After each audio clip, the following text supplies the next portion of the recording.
안녕하세요. 돌쇠 뉴스 시작합니다. 28일 리테렌 뉴스에 올라온 기사인데요. 제목은 총리의 원격 근무에 이상한 일이입니다. 국내 접속 랭킹 1위에 올랐군요. 코로나19에 감염된 총리 현재 원격 근무 중이라는데요. 도저히 이해할 수 없는 기묘한 행태가 일어나고 있군요. 이를 비판한 기사에 누리꾼들의 반응이 뜨거운데요. 뭐라고들 하는지 함께 보실까요? 끄신 구독, 좋아요.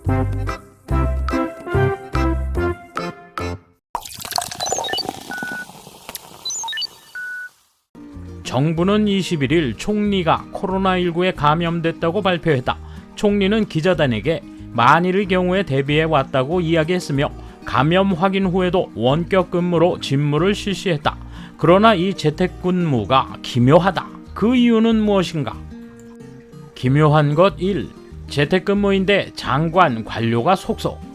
지난 22일 총리의 코로나19 감염이 발표된 다음날 마스노 관방장관은 회견에서 총리의 증상이 가벼워 오늘부터 조속히 원격 근무로 직무를 수행한다고 말했다. 총리가 관저에서 원격 근무를 실시한다면 관저에는 면회자가 방문하지 않는 것이 보통이다. 그러나 관저에는 평소와 다름없는 광경이 벌어졌다. 총리 면회자가 차례로 방문한 것이다. 원격 근무 첫날인 22일 오후 1시 반에는 아키바 국가안전보장국장이나 다카자와 내각 정보관 등이 오후 4시에는 하노시 법무상, 고노 소비자 담당상 등이 각각 따로 관저에 방문해 총리와 온라인으로 면회했다. 원격 근무라면 자기 방에서 PC나 스마트폰 등을 통해 면회하면 될 텐데 이 기묘한 원격 근무에 대해서 총리 주변에서는 총리는 국가안전보장회의 등 절대로 비밀을 지키지 않으면 안 되는 회의를 실시하는 일도 많다며 일반 기업 등에서 원격 회의를 할 때 사용되는 시스템을 그대로 사용하는 것은 보안상 문제가 있어 어렵다고 풀이했다. 실제로 정부는 정보 유출 위험이 적은 광섬유로 관저와 공저를 연결하는 전용 회의 시스템을 구축했다. 이 시스템은 관저와 공저 사이에만 연결되어 있어 기밀성이 높은 반면 총리와 협의하는 사람은 관저를 찾아야 한다는 것이다. 그렇다고는 해도 일반적인 원격 근무와는 다른 기묘한 광경이 우리에게 비쳤다. 기묘한 것 2. 모니터 화면의 총리를 둘러싼 기자들. 기묘한 광경은 또 있다. 기침은 조금 나지만 이미 체온이 떨어져 정상적으로 생활하고 있는 총리. 원격 근무 첫날인 22일 밤 총리는 기자단의 취재에 응했다. 이 취재도 당초에는 원격으로 행한다고 설명되었다. 그러나 취재하는 기자는 모두 관저에 모여 모니터 화면에 비친 총리와 의견을 교환하게 되었다. 원격 취재라면 본래 고노 디지털상의 기자회견처럼 장관도 기자도 PC나 스마트폰 등을 통해서 소통하는 게 맞을 것이다. 이 기묘한 원격 취재에 SNS에서는 아날로그 기자, 해외로부터 비웃음을 받고 있다는 등의 지적이 따랐다. 총리 주변 이럴 수밖에 없다. 그 이유는 이 기묘한 원격 취재에 대해서 총리 주변은 이렇게 할 수밖에 없었기 때문에 어쩔 수 없다 라고 이야기한다. 왜 이럴 수밖에 없을까? 총리 주변의 설명에 의하면 원격 취재도 전술한 관저와 공저를 연결하는 원격 근무 시스템을 사용하는 게 전제였기 때문이라고 한다. 국가의 기밀에 관한 비공식 협의라면 아직 독자적인 이 시스템을 사용하는 것도 납득된다. 그러나 총리에 대한 공식적인 취재라면 일반적인 PC나 스마트폰을 통한 원격 취재가 좋을 것이다. 실제 전술한 고노 디지털상 회견이나 하야시 외무상의 취재 등에서도 일반적인 PC 등을 통한 시스템이 활용되었다. 게다가 총리의 원격 근무에는 두 가지 문제가 노출되었다. 첫째, 안색이 초록으로 나온 것이다. SNS 상에서는 화면에 비친 총리의 안색이 녹색으로 보인다. 외계인 총리 같다는 지적이 잇따랐다.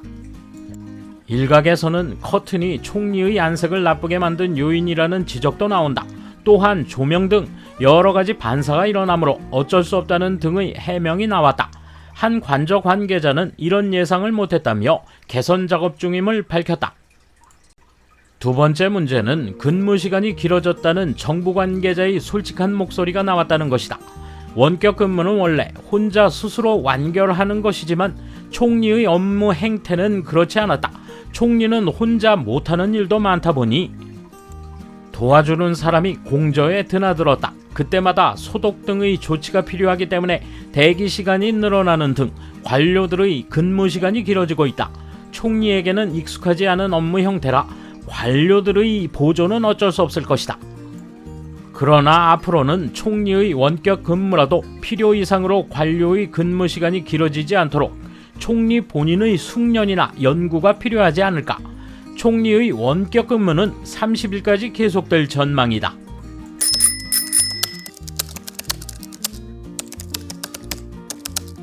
흔히 듣는 귀가 있는 총리라고 하지만 정확히는 듣는 신용만 한다.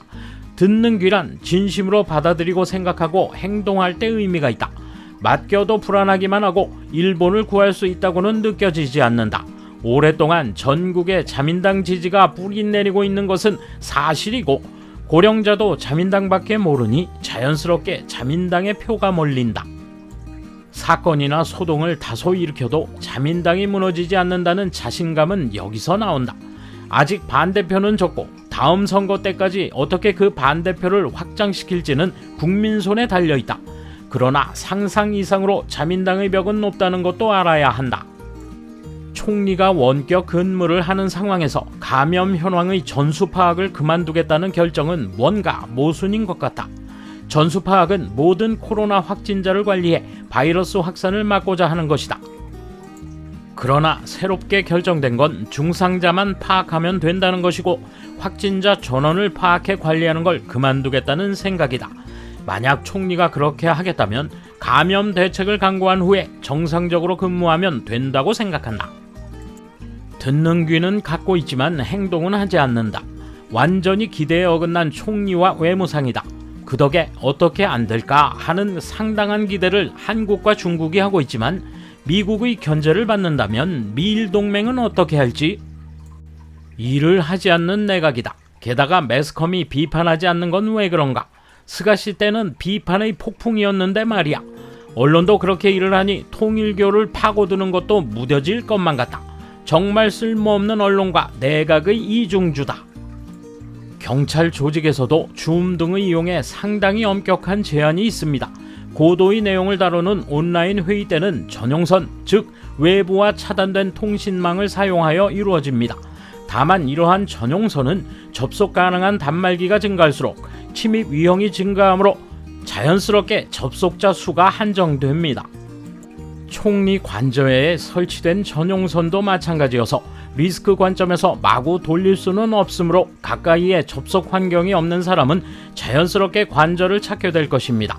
유사시 등 극단적인 상황을 예상해 구축된 것이라면 원격 근무에서 활용하기가 쉽지 않겠지만 이번 기회에 평시에도 활용 가능한 시스템을 검토해야 한다고 생각합니다.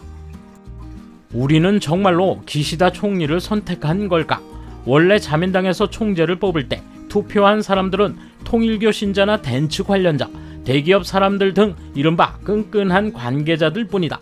진정한 의미에서 국민의 뜻에 맞게 투표한 비율이 얼마나 될까? 돌쇠 한마디! 기묘한 행태를 비판하는 게 아니라 그냥 싫다는 말로 들리는군요. 꼴도 보기 싫으니 입 아프게 무슨 말을 하겠냐는 뉘앙스로 말이죠. 감사합니다. 돌쇠 물러갑니다. 이번 소식은 여기까지입니다. 시청해주셔서 감사합니다. 돌쇠처럼 우직하게, 마님처럼 화끈하게.